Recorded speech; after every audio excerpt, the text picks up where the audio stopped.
to get rid of entire Russia that was created next to our borders. What? To get rid of Russia? War is a lose-lose situation. Only people that win are the American oil and gas giants and also the defense contractors. You know, we're, as I said, nearly 4 weeks into this war.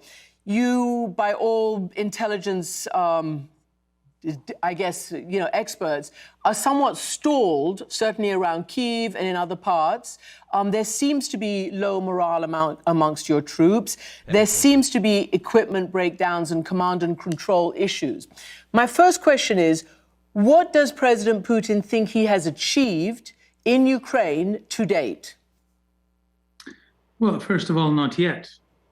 He hasn't achieved yet, and we're speaking about special and military operation that is going on, and it is going. Obama envy. Hassan knows nothing about military matters.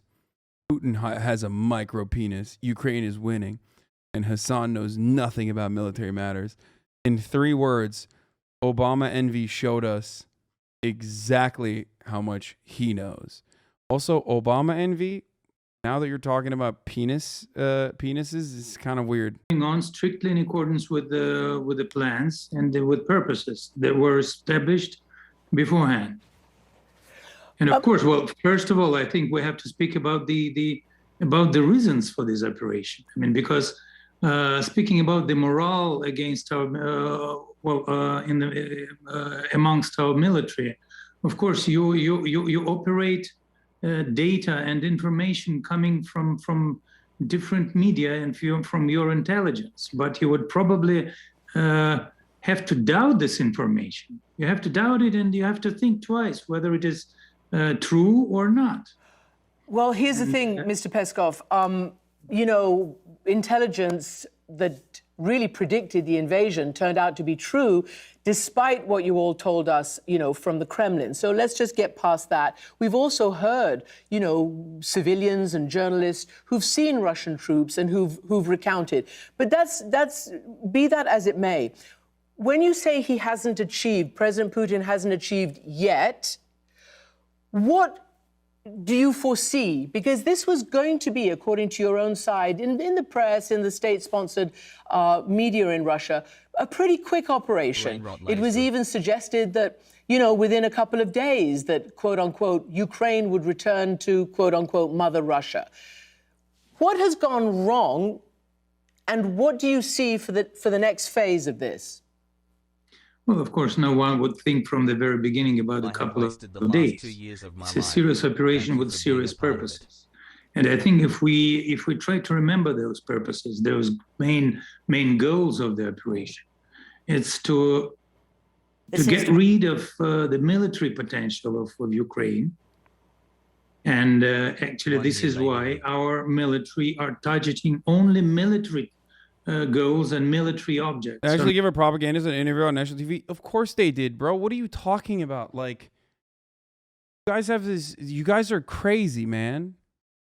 Yeah, obviously. How else? Time for brain rot. How are you going to understand what the Russian position is in this? Like, do you think it's not important to understand the Russian position in like, or whoever the other side of the conflict is on the territory of Ukraine, not civil ones?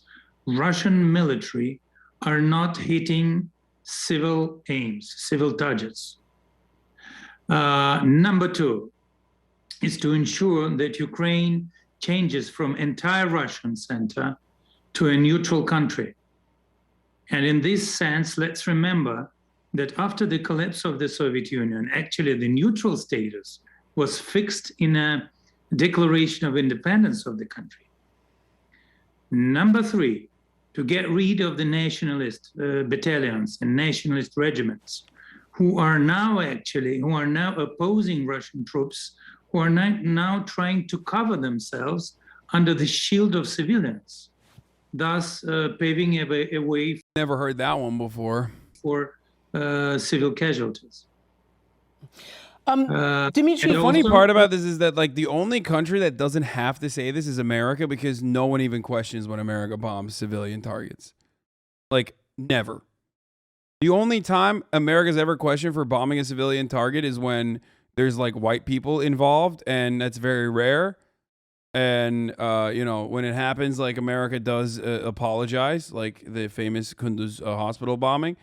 But okay, we're not talking about fucking Serbia. Okay, I'm talking about like America's current conquests in the Middle East. Okay, and also, hey, have you thought about not being Muslim if you want to be treated white by Western media? Also, there's some other factors involved in that other than just Islam as well. So let's not even fucking get into, you know, the people that were being bombed and what they were doing to Muslims.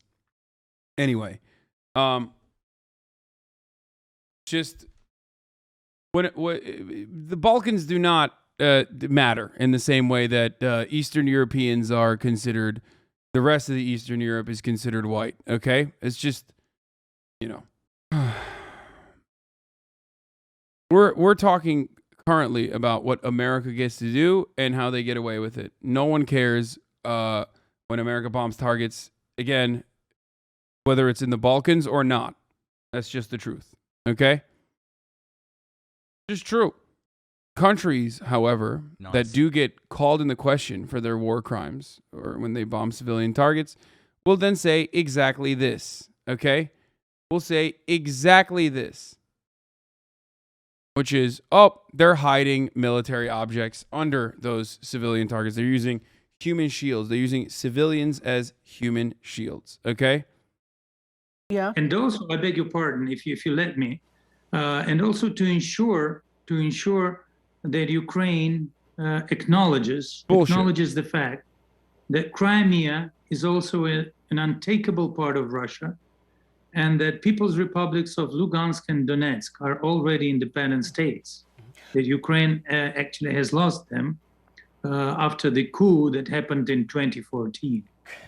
Okay, so basically you are putting and laying out the original demands from President Putin, which I understand seem not to have changed. Let us talk about civilian infrastructure.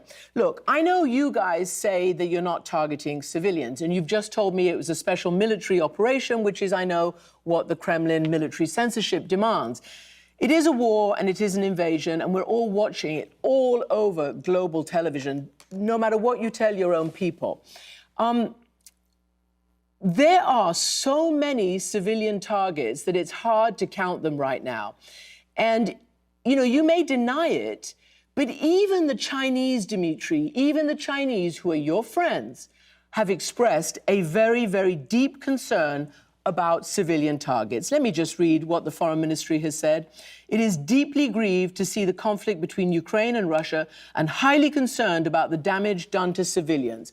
They are very, very concerned. Those are your friends, the Chinese, not weirdo journalists or anybody who's actually watching it with their own eyes and can not weirdo journalists? What the fuck? Tell the truth.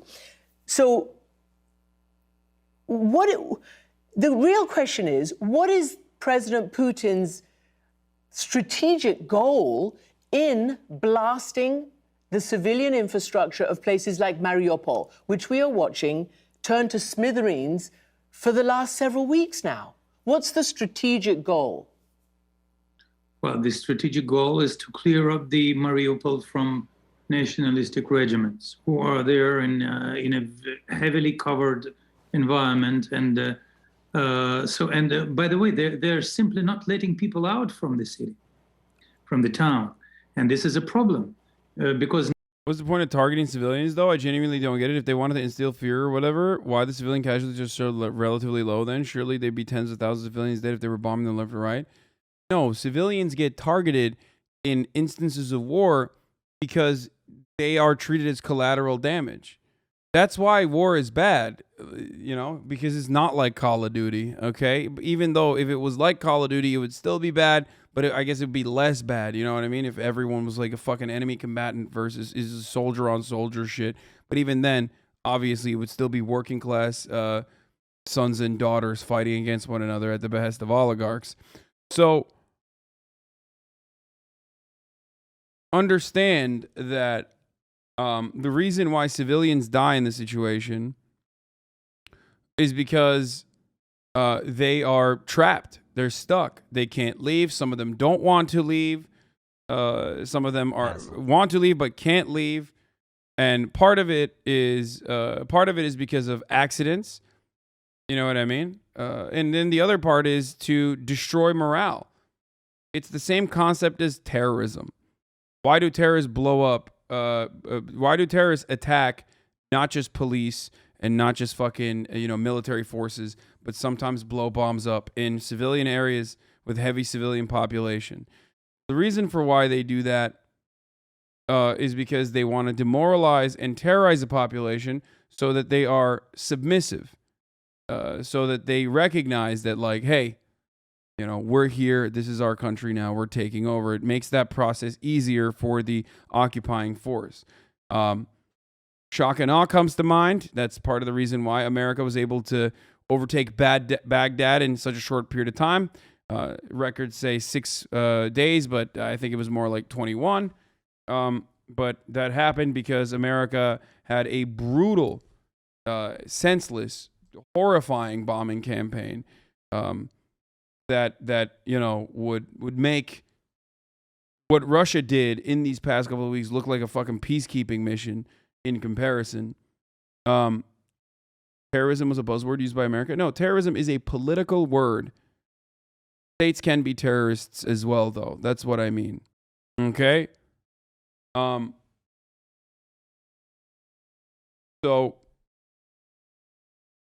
basically, my point is, part of it happens because there are targets that they're trying to fucking hit that have civilians around them or inside of them. Part of it happens because of bad intel, just like with America, using bad intel. And part of it happens because they want to kill some civilians at least so that, the rest of the civilians don't fight back against the opposing forces. Okay? Now we're receiving lots of refugees coming from there, and they simply tell us, they're eyewitnesses. They simply tell us that they were used like a shield. They were used under heavy bombardment, and then those nationalists, they were killing people who would want to leave the city. And now the main goal is to get rid of those bad guys there. Dmitry, we also have reporters who are quite close to Mariupol, and they are watching because actually some civilians are getting out right now. And have you ever mentioned the 1985 move bombing? Yes, all the time.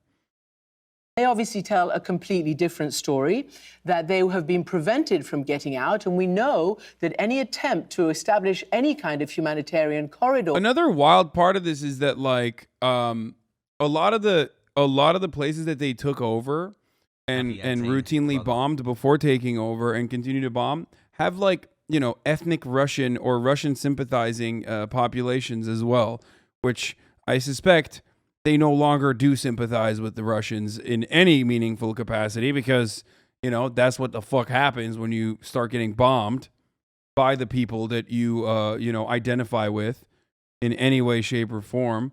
So there is that other fun little fact about that, too. Everybody drink more water. Wonder if Crimeans do anymore. Wait, what? No, Crimeans didn't get fucking bombed. There was no bombing campaign in fucking Crimea. There was no, like, murders in Crimea. Shots were not being fired in Crimea. They just rolled in and took over and annexed it. And people actually literally celebrated it, both in Moscow and also in Crimea.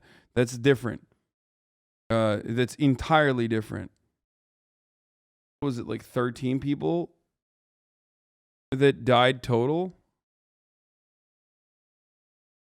Obviously, if they had fucking done the same thing in Crimea, then no, people would not be. That would be incredibly hostile to occupy an area like that. 6 people died? I thought it was 13. Has collapsed under the weight of Russian shelling, even when you give assurances. There is no food going in, and your own defense ministry said these last few days that only if Mariupol surrenders will they allow food, water, medicine to go in there. I have, I've covered a siege, probably the longest in modern history, the siege of Sarajevo. So I know the playbook very, very well. So the question is, why are they then coming out and telling us that? But also, there are reports that Russia is taking civilians and citizens from Mariupol, taking them over to Russia, and in some cases putting them, way out in the hinterlands and to work. In perhaps work camps, I don't know, but putting them to work. No, this is not true. This is not true. It's a fake. It's a fake. And then, well, believe me, we're all living, well, not only under the circumstances of military operation. We're living in a severe information. Don's Crimean take is just so bad. Same logic can be used for the current invasion. Dude, what you don't recognize is you literally minimize the brutality of the current invasion when you make that comparison. Like, it's just fucking idiotic. They're not going to cut articles about fucking Kherson being positive about Russia and the Russian invasion.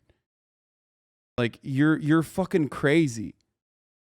Saying that that's the same situation literally minimizes the devastation that Russia is currently causing in Ukraine. I don't even think fucking Ukrainians would agree with you, no matter how fucking nationalistic they might be. Jesus Christ, dude.